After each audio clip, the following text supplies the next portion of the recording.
Awa ndi malodza ena ndikuti mayi alilonse atapita tidagona ndipo kudacha mawu malume adabwera ku sukuluko kubwera wawo udanditchola thopi kudandiganizisa imfa ya maija kwambiri ndidali sindikukhulupirira kuti iwo kunja kuno kudalibe kuti nsima yophika iwo sindidzayidyanso nthawi nkuti nditamva zabowa kuti iye adaona malume na Masaya ndi James ali limodzi kumalogona alendo kwina kwake.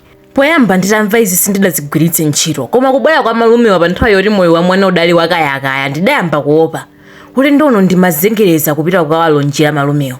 Sindidafuna chifukwa iwo maganizo ndi mantha anga amawadziwa zomwe zidagwira miyendo yanga tsiku lomwe mayi adamwalira zidalipobe ndipo zidaonjezereka nkubwera kwa uku. Ndiye ndidayamba kuombeza ngati maola ndi kusinkhasinkha kuti ndionane nawo maso ndi maso kapena ayi. Nditakumbuka zijadandiuza zabowa zija ndidaona kuti malumewa amabwerera na Masaya nthawi nkuti na Masaya kulibe ku sukuluko kaya maiso adamutchetcha ndiye ngakhale nkadaonana nawo sindikadatha wauza popeza kumudzi wa na Masaya sindinkakudziwa. Nthawi nkuti nditaona malume akulowa mnyumba yodikirira alendo nthenga unandipeza ndidamuuza wa uthengayo kuti akanene kwa malume kuti ndiwapeza. Malume adakhalira ndikubwera yemweyi mpaka kayalire chifukwa sindikudziwa kuti zidawathiramo bwanji mchipindamo. Ndalewo chifukwa uthengayo atangopita kukawauza malumewa ndidalandira telegramu ina imandiuza kuti ndimafunidwa kuti ndipite kumudzi wa amayi alilonse mwansanga ndi ulendo wake udalidwa msanga uja. Zidandiswa mutu m'midzi ya kuntcheu ndidali ndisadamuyendere ndimangodziwa patawuni paja ndi malo ena osati basika ima patawuni papopita kapena pobwera kuchokera ku Lilongwe ndimagula gwafa oyera mkati wa mkulu ndi kanyenya koma kuti malowa ndi enawa ali pafupi ndi msewu. Pa tsiku ili ndinkatsatira telegramu ija maganizo anga adagona poti ndikafikako bwanji kumalo kosakudziwa. Chomwe ndinkadziwa ine chidali choti mayi alilonse amatsikira pa mfiriza limba osapitirira tawuni ya ntcheu pochoka kuzomba nkumalowera ku msewu omwe uli chakumanja. Nditafika pamene ndidachita manyazi kuti ndifunse apatu nkuti anthu apamfiriza limba akundiyang'ana modabwa. Basi yanga yomwe idanditula pamenepa idali itangonyamuka kumene ndimayithamangira uku ndi uku akuti ime. Ndidanditayiwa achenje chokwana 151 wacha 59 tambala koma basi sidayime. Kenaka ndidazindikira kuti ndidangodzipusitsa chabe ndi kukuwa kuja. Ngakhale ikadayima kondakita sindikadamuuza chichewa popeza tikiti imene idalembedwapo chenji idali nditaying'amba ndidali nditayisandutsa phalapo itafuna. Ndidatsata msewu omwe ndidauzidwa uja nkupitiriza ulendo wanga pokhota kumanzere kwanga kudali nyumba yogona alendo pamwamba pake padalembedwa 786 pomwe ndinkayandikira nyumbayi thupi langa lonse lidagwedwa ndi manjenje amantha nalo tsitsi langa lidayima. Ndinadabwa apatu nkuti mbali zonse za msewu zili ndi minda yachimanga chidali chitabereka mosiririka. Kuchokera pamenepa ukafika komwe ndinkaona nyumba padali kamwendo ndipo nditayenda pang'ono ndidakumana ndi amuna awiri iwo amachokera chakumwe ndinkapita kunikana kulola kasi soopsa kuniseka kuti nilibe mano.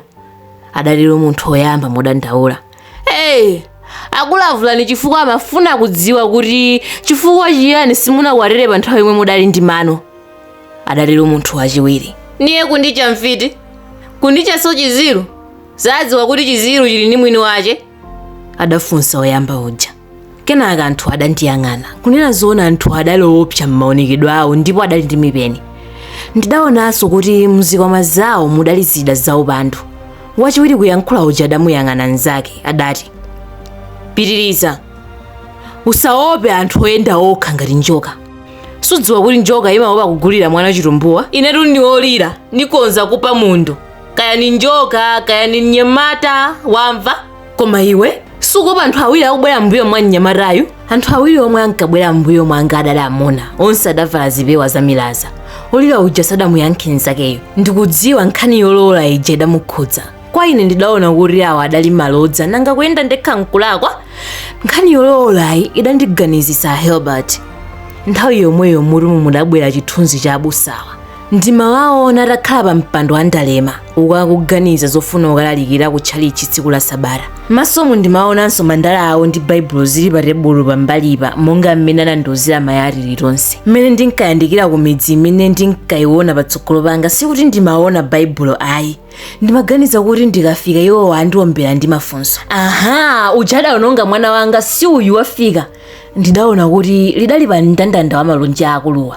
Ndimaopa kuti malinga ndi mwambo awo andilipiritsa chindapusa pa chifukwa choononga mwana wawo. Ndikudziwa kuti amafuna awalowetse mayi alilonse ali opanda chilema kuti ololayo amvepo ololo.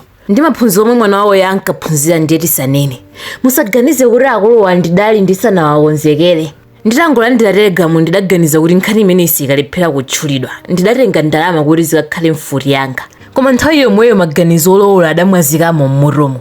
Nthawi yomweyo adalowamo ena amantha. Ndidali nditakumbuka kalata yomwe abusa adalembera amayi alilonse. Ndimaganiza kuti akuluwa andipatsa chilango chomwe adachitchula chicha.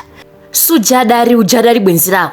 Ngati kuti ndinafa kale. Ndikuyendabe maganizo ali mkati ndidamva kulira. Mayo ineyo Nankhoma wanga ukasamba kuti uvale kuti ukhachene uzibwerera ku sukulu kuti ukamalize maphunziro onse a dziko lapansi. Kalanga ine mwana wanga nanga bwanji osayanga.